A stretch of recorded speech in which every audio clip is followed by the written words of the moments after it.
Russian officials say more than 110,000 people have been safely evacuated from Mariupol, with over 3,000 residents fleeing to Russia within the past day. The embattled city's deputy mayor, however, claims that many Ukrainians who have left are not being evacuated. They're being, quote, abducted and forcibly deported.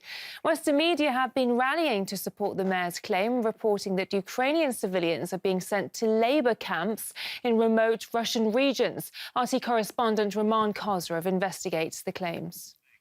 Due to the ongoing special military operation in Ukraine, schools here are currently closed and their facilities are being used to temporarily house the refugees that are coming here from Mariupol. And I'm about to go and speak to some of them and ask them what they think about the headlines in the West that are saying that they're being kidnapped from their own city by Russian military. It's not like that at all. Those claims about people being enslaved are nonsense. I'm here because I ran from the war.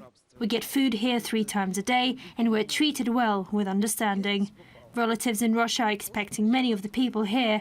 They come and pick them up from the checkpoint. I feel outraged because those headlines are complete nonsense. I'm going to Moscow with my granddaughter to get away from the hell we were in. We lived in a basement for 21 days. We had nothing to eat. We didn't eat bread for 2 weeks, so we decided to walk 10 kilometers to the border. There were 3 families in our group. We tried very hard to get on the bus. No one forced us. We all have our passports in our hands. All those statements to the contrary are lies. I've rarely seen any Western journalists here in Donbass. That's why the picture coming out of Donetsk People's Republic is sometimes very skewed. But it's not entirely true, because some Western journalists have indeed been working here for the last 8 years. And one of them is Maximilian Clark, who's been working here for the last 8 years. The impression I get, if people have family or friends on this side of Donetsk, they can just go there freely. No one really checks. The camps are there for the people who have nowhere else to go.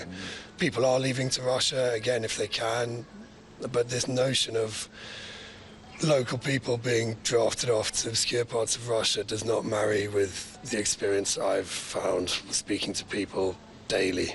Outrage is probably the best word to describe the feelings of the refugees here in Donetsk that arrived from Mariupol.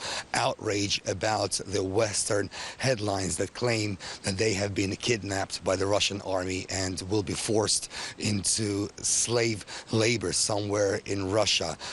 As I've talked to them, they told me that they're here on their own will, and all they want is for this conflict to finally end so they can return back to their homes and live a normal, peaceful life.